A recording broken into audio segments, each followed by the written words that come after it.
Hello, once again, welcome to my own law classes. In our last video, we have finished out the concept of the guardianship under the Hindu law. Okay, now in this lecture, we are going to see the concept of the guardianship under Muslim law, Christian law, and Parsi law. Because see, तुमचा जो परीक्षेचा question आहे तो कसा असेल कदाचित दोन पद्धतीने असू शकतो. ओके, नंबर वन पद्धत म्हणजे explain the provision of guardianship under फक्त हिंदू लॉ विचारतील आणि स्पेसिफिकली त्या लॉचं नाव टाकतील. गार्डियनशिप लॉ जो भारतातला हिंदूंसाठीचा असलेला आहे, मायनॉरिटी अँड गार्डियनशिप ऍक्ट 1956चा. किंवा मग पेपरचा क्वेश्चन कसा असेल बघा, explain the provision of a guardianship under different personal law. मग त्यावेळेला तुम्हाला Hindu law, Muslim law, Christian law, Parsi law असं सगळं कव्हर करावं लागेल. So we are going to deal right now with the concept of the guardianship under the Muslim law. हा लक्षात घ्या, slighted different provision are there in the guardianship under the Muslim law. हा Muslim law खाली कसं माहित आहे, आपल्या Hindu law खाली आपण जे डिस्कस केले होतं लक्षात असेल तुमच्या, तर हिंदू लॉ मध्ये कसं होतं, guardian, natural guardian, testamentary guardian आणि कोर्ट अपॉइंटेड गार्डियन हे तीन टाईप होते. आता मुस्लिम लॉ खाली पण तसंच आहे, नॅचरल गार्डियन, टेस्टामेंटरी गार्डियन आणि कोर्ट अपॉइंटेड गार्डियन. पण गार्डियनशिपच्या बाबतीत मेजॉरिटी पॉवर सगळ्या फादरला दिलेल्या आहेत, मेल मेंबर कडे आहेत. ओके, नॅचरल गार्डियन कोण आहे तर फादर आहे, आणि even in the absence of the father सुद्धा मदर नॅचरल गार्डियन असू शकत नाहीये. इवन टेस्टामेंटरी गार्डियन अपॉइंट करायची पॉवर कुणाला दिली आहे सांगा, तर फादरला दिलेली आहे. आणि in the absence of the father, grandfather has that power of appointing the testamentary guardian. पण मदरला ती पॉवर नाही आहे. त्यामुळे मेल memberला जास्त power आहेत as relating to the guardianship. I'll share the screen with all of you and we'll deal with this particular question of the guardianship under different other personal laws. Hindu we have gone through, and right now we are going to deal with the Muslim, Christian, Parsi law. खाली guardianship ची concept काय आहे. Starting with कशाला सुरू करणार आहे सांगा, तर guardianship under the Muslim law आपण स्टार्ट करतोय तिथं. ओके बघा, you can see the source of the law of guardianship and custody are कोळशामध्ये सापडते सांगा, तर कुराण आणि हदीस मध्ये काय आहेत सांगा, तर ह्या कन्सेप्ट आपल्याला सापडतात. कुराण अँड हदीस speaks on the guardianship the property of minor and not of the person. परत कुराण अँड हदीस मध्ये गार्डियनशिप ऑफ प्रॉपर्टी बद्दल बोललेलं आहे जास्त करून, and not about the person. Guardianship under Muslim law सुद्धा सेम वे क्लासिफाईड काय सांगा, तर classified into the three categories आहेत. You can see what are that three categories बघा, गार्डियनशिप, कस्टडी आणि डी फॅक्टो गार्डियन, अशा तीन कन्सेप्ट त्याच्यामध्ये आलेले आहेत. मी तुम्हाला सांगितलेलं कस्टडी आणि गार्डियनशिप काय सांगा, तर दोन वेगळ्या कन्सेप्ट आहेत. हा गार्डियनला जास्त राईट असतात, कस्टडीमध्ये त्या मुलाचा फक्त ताबा काही काळापुरता काय केला जातो, दिला जातो. Let check out guardianship under Muslim law. त्यातला सगळ्यात पहिला पॉइंट आहे गार्डियनशिप ऑफ मायनर. मग गार्डियनचे टाइप्स आपल्याला बघायचे. सगळ्यात पहिला पॉइंट आपल्याला काय बघायचं सांगा, तर classification of the guardian.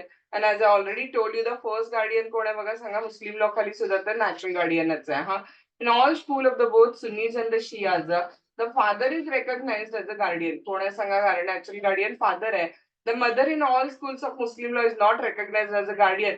Even after the death of the father सुद्धा मदर गार्डियन नाहीये. Thus the right to control the education and the religion of the minor and their children and their environment सगळं कुणावरती सांगा, तर फादरवरती. त्या मुलाचं education, त्याचं religion, त्याचं आजूबाजूचं एन्व्हायरमेंट कसं असेल, त्याच्या मुवमेंट्स कशा असेल, everything is going to be decided by कोण सांगा, तर फादर. हा नाव as it is held in the case of Imam Bandi versus Mustadi, so long as the father is alive the sole and supreme guardian of minor कोण children आहे सांगा, तर father आहे. In a Muslim law mother is not a natural guardian. लक्षात घ्या, even of her illegitimate children, फक्त तिच्याकडे काय असेल सांगा, कस्टडी. व्हॅलिड मॅरेज मधून न झालेलं मूल जरी असलं, इलिजिटिमेट चाइल्ड जरी असलं, तरी सुद्धा त्याची नॅचरल गार्डियन मदर नाहीये. हा among the Sunnis after the death of father the guardianship passes on the executor. सुन्नी धर्मामध्ये कसं सांगा, सुन्नी कम्युनिटीमध्ये फादरची डेथ झाली तर नॅचरल गार्डियनशिप कुणावरती पास होतं सांगा, तर त्याची प्रॉपर्टीचं एक्झिक्युशन कुणाकडे दिलेलं आहे, फादरच्या प्रॉपर्टीचं, त्या एक्झिक्युटर कडे जाते. आणि among the Shias natural guardianship फादरच्या डेथ नंतर कोणाला पास होते सांगा, तर ग्रँडफादरला पास होते. सुन्नीज मध्ये कोणाला पास होते, तर एक्झिक्युटरला. आणि शियाज मध्ये कोणाला पास होते फादरच्या डेथ नंतर नॅचरल गार्डियनशिप, तर ग्रँडफादरला. Got the point. So very first point, type of guardian मध्ये नॅचरल गार्डियन आहे. नॅचरल गार्डियन हे मुस्लिम धर्मानुसार फक्त सोल फादर आहे. त्याचं रिलीजन, एज्युकेशन, मुवमेंट सगळं कोण डिसाइड करते, मुलाचं मायनरचं, तर father. After the death of father among the Sunnis कोण नॅचरल गार्डियन आहे सांगा, तर एक्झिक्युटर. आणि among the Shias natural guardian कोण आहे बघा, तर grandfather.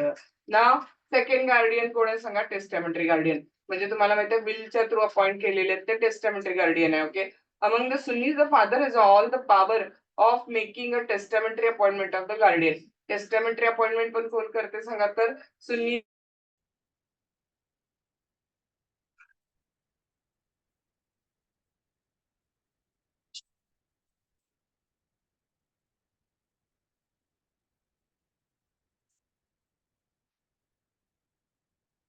Among the Sunnis, the father has a full power of making a testamentary appointment of the guardian. सुन्नी धर्मामध्ये टेस्टामेंटरी गार्डियन अपॉइंट करायचं पूर्ण अधिकार कोणाला दिलेले आहेत सांगा, तर they have been given to the father. In the absence of father is executor, the grandfather has the power of appointing the testamentary guardian. Father नसतील तर मग फादरचं एक्झिक्युटर किंवा ग्रँडफादरना अधिकार असेल की ते टेस्टामेंटरी गार्डियन अपॉइंट करू शकतात. ओके.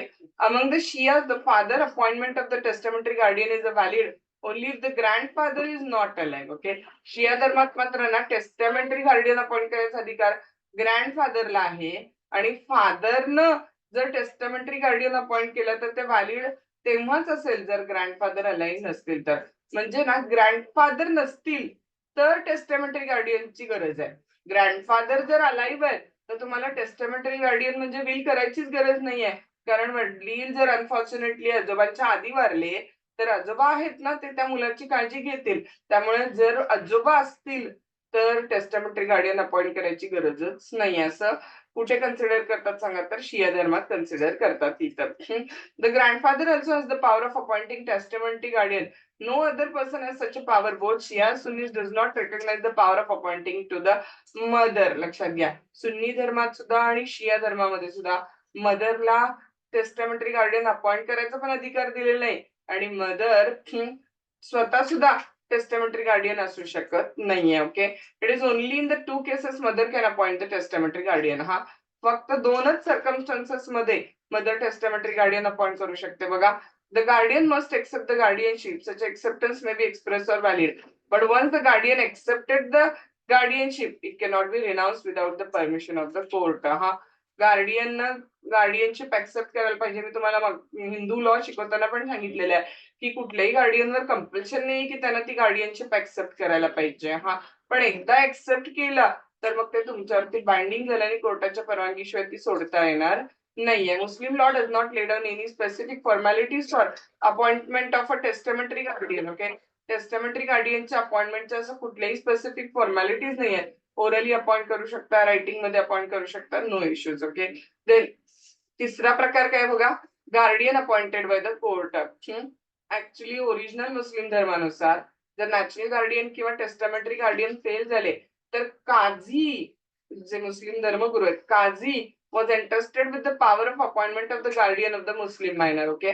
कुणाला अधिकार होता गार्डियन अपॉइंट करायचा, तर काझीना. But now the matter is governed by the Guardian and Ward Act. Under the Act, the power of appointing any person as a guardian is conferred on the district court. पण आता even मुस्लिम धर्माखाली पण जर मुस्लिम धर्माखाली natural guardian नाही आहेत, testamentary guardian पण नाही आहेत, तर मात्र गार्डियन अपॉइंट करायचा अधिकार कोणाकडे जातो सांगा, तर गार्डियन अँड वॉर्ड ऍक्ट ना 1890 खाली कोर्टाला तो अधिकार दिलेला आहे. ओके. नाव ए पॉइंट टाइप फिनिश केला आपण काइंड्स ऑफ द गार्डियन. हा आता काय करायचं सांगा, तर पॉवर्स ऑफ द गार्डियन बघा. Muslim law per the need of minor classify the act can be perform. Number 1 बघा काय काय पॉवर आहेत. Under the heads act which are beneficiary or advantages to the minor. काय करू शकतो सांगा guardian, जे त्या मायनरला बेनिफिशियल आहे ते सगळं त्याच्या ऍडव्हान्टेजला जे आहे ते सगळं काय करू शकतो, तर गार्डियन करू शकतो. Act which R absolutely necessary for minor. ज्या गोष्टी मायनरसाठी आवश्यक आहेत, नेसेसरी आहेत, त्या पण करता येतील. Then guardian power under Muslim law include काय काय पॉवर असेल बघा. वेळ पडली तर मायनरच्या बेनिफिटसाठी मायनरची प्रॉपर्टी अलिनेट म्हणजे ट्रान्सफर करता येऊ शकते. मायनरची प्रॉपर्टी लीज करता येऊ शकते. लीज म्हणजे रेंटवर देणं. मायनरची प्रॉपर्टी काय करता येऊ शकते सांगा तर बिझनेसच्या प्रॉपर्टीतून करता येऊ शकतो. Power to carry on the business हा. त्याच्यानंतर मायनरसाठी गार्डियन कर्ज घेऊ शकतो, कॉन्ट्रॅक्ट करू शकतो. पॉवर टू इन्कर द डेप्ट अँड एंटर इनटू कॉन्ट्रॅक्ट्स आणि power to make a partition. मायनरच्या बेनिफिटसाठी त्याला पार्टिशन करायचा अधिकार पण आहे हा. हे अधिकार कोणाचे सांगा? नॅचरल गार्डियन आणि टेस्टामेंटरी गार्डियनचे. कारण नॅचरल गार्डियन आणि टेस्टामेंटरी गार्डियन मोस्टली त्याच्या घरातलेच आहेत. त्यामुळे हा पॉवर त्याला ग्रँट केलेले आहे. आता सर्टिफाईड गार्डियन किंवा कोर्ट अपॉइंटेड गार्डियनला पॉवर काय असेल सांगा तर ऑफकोर्स सर्टिफाईड गार्डियन हा हिंदू लॉ खाली पण सेम तोच आहे आणि मुस्लिम लॉ खाली पण तोच आहे. गार्डियन अँड वॉर्ड ऍक्ट खाली अपॉइंट केलेला. त्यामुळे त्याच पॉवर ज्या हिंदू लॉ खाली सर्टिफाईड गार्डियनला आहेत त्याच पॉवर मुस्लिम लॉ खाली सुद्धा सर्टिफाईड गार्डियनला दिलेल्या आहेत. जसं की तो त्याच्या बेनिफिटसाठी प्रॉपर्टी मॅनेज हँडल करू शकतो, पण कोर्टाच्या परवानगीशिवाय त्याची प्रॉपर्टी सेल किंवा lease for more than 5 year किंवा मॉर्गेज हा किंवा कुणाला गिफ्ट वगैरे करू शकत नाहीये तिथं. ओके. आता आपण मुस्लिम धर्माखाली काय बघितलं सांगा तर which is gone through the types of guardian under the Muslim law, which has gone through the powers of the guardian under Muslim law. Now we are going to deal with the Muslim law खाली custody कोणाला देतात. Custody in the Muslim law is the smaller point we are going to see. Okay. Of all the person, the first right to have the custody of the children belong to the mother. कस्टडीच्या बाबतीत मात्र custody कोणाकडे सांगा? मदरकडे. She cannot be deprived of her rights so long as she is found guilty of the misconduct. जोपर्यंत ती काही असं misconduct वगैरे नाही करत ना तोपर्यंत कस्टडी मदरकडेच जाणार आहे. Mother has a right to custody and care of the children during the period laid down in the Muslim law. That period is called as a हिजानत. मुस्लिम धर्माखाली काय सांगा तर तो जो एक पर्टिक्युलर पिरियड असतो हिजानत तो सन अँड डॉटरच्या बाबतीत डिफरंट आहे. तो फिनिश आउट होत नाही तोपर्यंत मदरकडे कस्टडी दिली जाते. Muslim law makes a distinction as to the right of a hizanat between son and daughter. Son and डॉटरच्या बाबतीत हा पिरियड मध्ये डिस्टिंक्शन केले. कसं आहे बघा.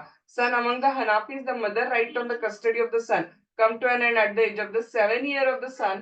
According to the Malikis, the mother's right over the custody of the son continues till he attains the puberty. बघा कसं आलेलं आहे. हनाफी स्कूल खाली मदरचा राईट टू कस्टडी कधीपर्यंत लक्षात आलं? 7 इयर पर्यंत आहे. हा मदरचा राईट टू कस्टडी 7 इयर पर्यंत आहे. आणि हनाफी नंतर काय आलेलं बघा मलिकी स्कूलमध्ये मदरचा राईट टू कस्टडी मुलाची कधीपर्यंत सांगा तर जोपर्यंत तो प्युबर्टी अटेंड करत नाही तोपर्यंत हा. आणि डॉटरच्या बाबतीत कसं आहे बघा. Among the Hanafis the mother is entitled to the custody of the daughter कधीपर्यंत तर प्युबर्टी अटेंड करत नाही तोपर्यंत. आणि मलिकीमध्ये ना मदरची कस्टडी कधीपर्यंत राहते सांगा जोपर्यंत डॉटरचं लग्न होत नाही तोपर्यंत. Among the Malikis the mother is entitled to the right to custody over a daughter continues till her marriage. Okay. Hence these are all the provision कशाच्या झाल्या सांगा तर गार्डियनशिप अंडर मुस्लिम लॉच्या प्रोव्हिजन झाल्या. आता ख्रिश्चन लॉ खाली बघा guardian and ward ऍक्टच त्यांना ऍप्लिकेबल होणार आहे. त्यामुळं guardian and ward act 1890 applies to the Christian. According to the section 17 the court in appointing and declaring the guardian of minor काय कन्सिडर करून गार्डियन अपॉइंट करायला court सांगा? Welfare of minor is the paramount consideration. Okay. त्यामुळे in deciding welfare of minor त्या मुलाचं भलं कशात आहे हे बघताना कोर्ट काय काय बघेल बघा. त्या मुलाचं एज, मेल आहे का फिमेल आहे, त्याचं सेक्स हा त्याचं रिलीजन सगळं बघून कोर्ट काय करेल तर गार्डियन अपॉइंट करेल. सो ख्रिश्चनना गार्डियनशिप साठी फक्त एकच लॉ लागू होतो गार्डियन अँड वॉर्ड ऍक्ट 1890 हा. सो सेक्शन 17 त्याचा म्हणतो की अपॉइंटमेंट ऑफ गार्डियन करताना वेलफेअर ऑफ चाइल्ड बघून गार्डियनशिप अपॉइंट करायला पाहिजे. पारसी लॉ खाली गार्डियनशिप काय बघा आता चौथा पॉइंट केलेला आपण. There is no general rule of guardianship among the Parsis हा. त्यांना पण त्यामुळे कुणाला अप्रोच करायला लागतं सांगा. त्यांचा पर्सनल कुठला रूल नाहीये. So they have to approach to the court for a guardian and ward act 1890 खाली जावं लागतं हा. So thus Christian and Parsis can take the child under the said act only for the foster care. त्यामुळे guardianship साठी Christian आणि पारसी फक्त एकाच लॉला apply करू शकतात आणि तो लॉ कुठला सांगा तर गार्डियन आणि वॉर्ड ऍक्ट 1890. कोर्ट त्या लॉ खाली गार्डियन अपॉइंट करते. Okay. So by the way two types of question may be asked as I already told you. एक complete guardianship question असेल under different personal law त्यावेळेला तुम्हाला Hindu law पण explain करावा लागेल. तो एक 4-1 पानं जाईल. मुस्लिम लॉ एक 2-1 पानं जाईल आणि हे ख्रिश्चन आणि फारसी मिळून एक पान अप्रॉक्सिमेट जाईल. असा एक कॉमन क्वेश्चन होईल. Guardianship under different personal law किंवा फक्त गार्डियनशिप अंडर हिंदू लॉ किंवा guardianship under Hindu minority and guardianship act 1956 असाही सुट्टा क्वेश्चन विचारतील. त्यावेळेला तुम्हाला मुस्लिम law, Christian law, Parsi law लिहायची गरज नाहीये. सो बाय द वे आपण हा गार्डियनशिपचा क्वेश्चन इथे एंड करतोय. I hope you all understood. If you have any doubt, you can ask me.